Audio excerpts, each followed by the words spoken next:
Sejam bem-vindos. Nós vamos tratar de verbos, notadamente da formação do imperativo. Verbo é um dos assuntos mais importantes da nossa gramática, da língua portuguesa. Aliás, verbo não é importante só na língua portuguesa. Qualquer língua depende fundamentalmente de verbo, né? A própria Bíblia já diz, no princípio era o verbo, ou seja, verbo significa palavra, sem verbo ninguém fala. Então, daí a importância de nós trabalharmos a parte de verbos detalhadamente. E hoje nós vamos nos ater, sobretudo, à formação do imperativo. Imperativo implica, entre outras coisas, e fundamentalmente, o imperativo implica a uniformidade do tratamento. É muito comum nós confundirmos o tratamento você com o tratamento tu. E essa diferença precisa ser bem estabelecida. Em letras de canções, em poemas, em todas as situações em que nós escrevemos a língua portuguesa formalmente, precisamos uniformizar tratamento. As pessoas que são religiosas, né, costumam ler passagens bíblicas e nas passagens bíblicas há muita formação do imperativo, há muito emprego do imperativo.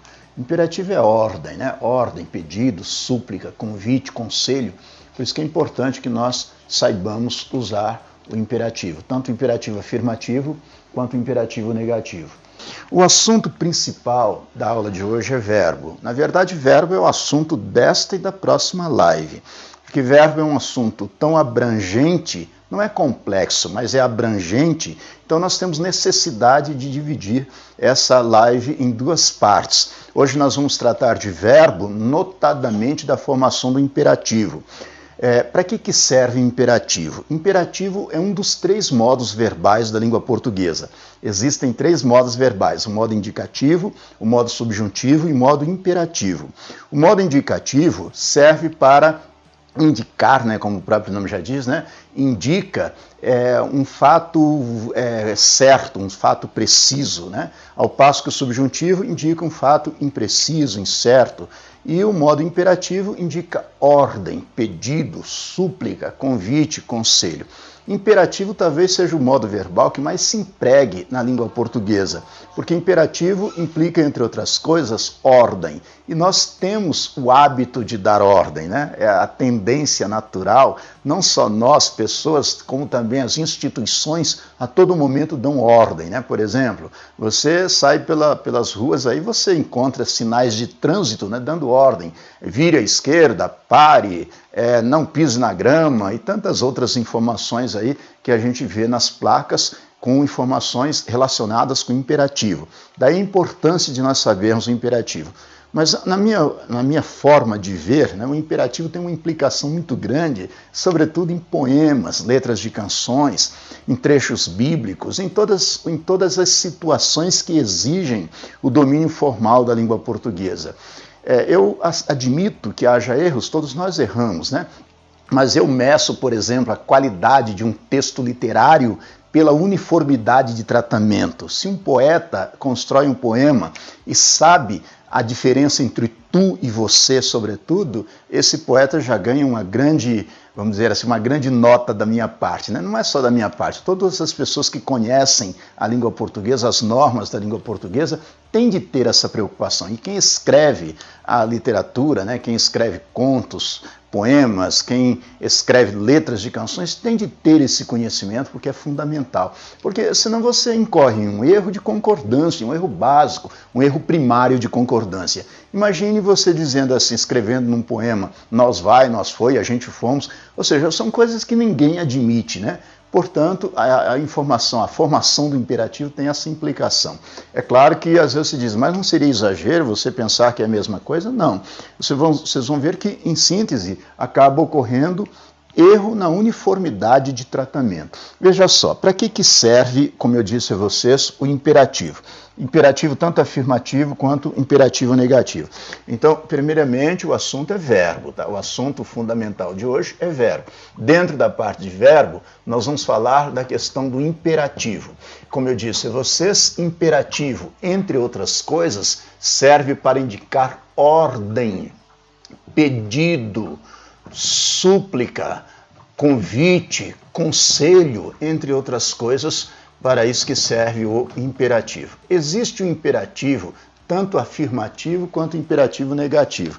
Um detalhe, os outros dois modos verbais, indicativo e subjuntivo, são modos verbais que têm divisão de tempos, presente, pretérito e futuro. Pretérito é a mesma coisa que passado. Então, tanto o modo indicativo quanto o modo subjuntivo tem essa divisão de tempo, presente, pretérito e futuro.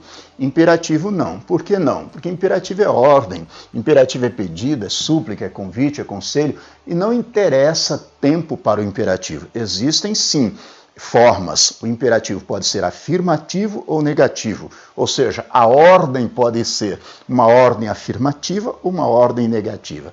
E nós usamos muito imperativo. Só para vocês terem uma ideia, há uma passagem bíblica em que há um diálogo, né, entre Cristo e talvez os apóstolos, né, mas alguém pergunta a ele, onde moras? Né? Alguém pergunta a Cristo, onde moras? Aí ele responde, vinde e vede, ou seja, vinde e vede onde eu moro. Aí a pessoa diz, onde moras? Vinde e vede. O que é isso? Né? O que é vinde e o que é vede? Veja só, primeiramente, quem está falando com Cristo, né, o primeiro interlocutor, está tratando Cristo por tu. Onde tu moras? Presente do indicativo, né? Eu moro, tu moras. Então ele pergunta, onde tu moras? Está tratando a pessoa por tu. Mas aí a resposta não é dada em segunda pessoa do singular, é dada em segunda pessoa do plural. O que nós pressupomos? Que duas ou mais pessoas estejam formulando uma pergunta a uma única pessoa, a Cristo, né? Onde é que tu moras, Cristo? Aí ele responde para essas pessoas, para mais de uma pessoa, vinde e vede onde eu moro, vinde aqui e vede onde eu moro. Aqui são formas verbais do verbo vir e do verbo ver, respectivamente. Vinde do verbo vir, vede do verbo ver. Mas por que vinde e vede?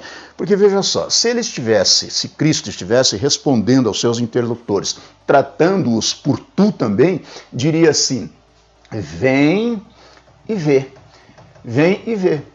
Onde é que tu moras? Vem aqui e vê onde eu moro.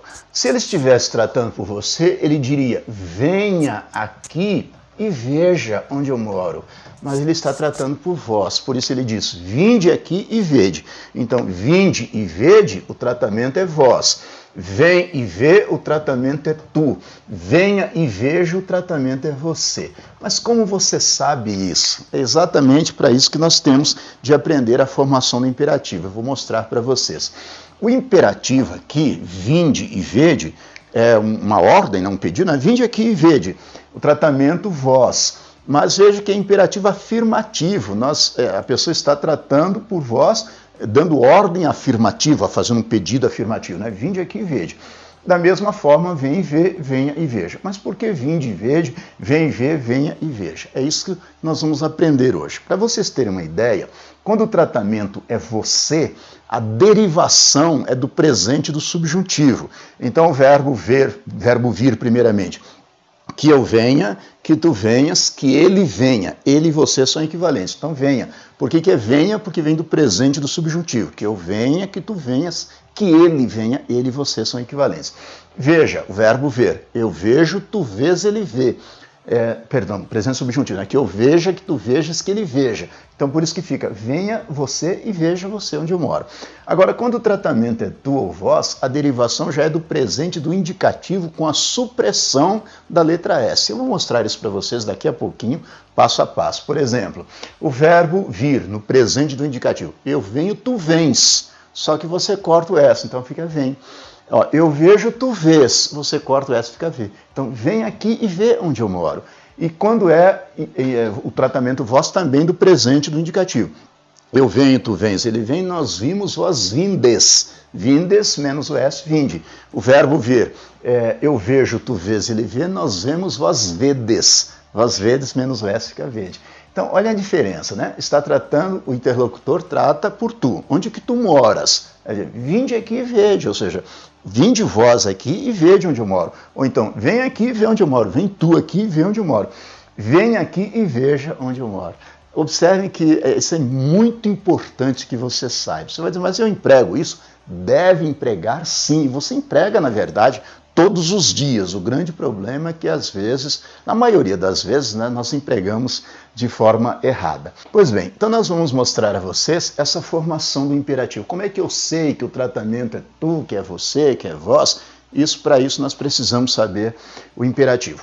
Digo a vocês, repito a vocês, imperativo é o modo verbal que indica ordem, pedido, súplica, convite, conselho, né? Entre outras coisas. Por exemplo, como é que seria uma ordem? Não saia de casa, é uma ordem negativa, né? Fosse um pedido, né? Traga esse livro para mim, é um pedido, é uma súplica, pelo amor de Deus, ajude-me, né? Uma súplica, um convite, queira sentar-se, né? Um conselho, estude, meu filho. Então, para isso que serve o imperativo.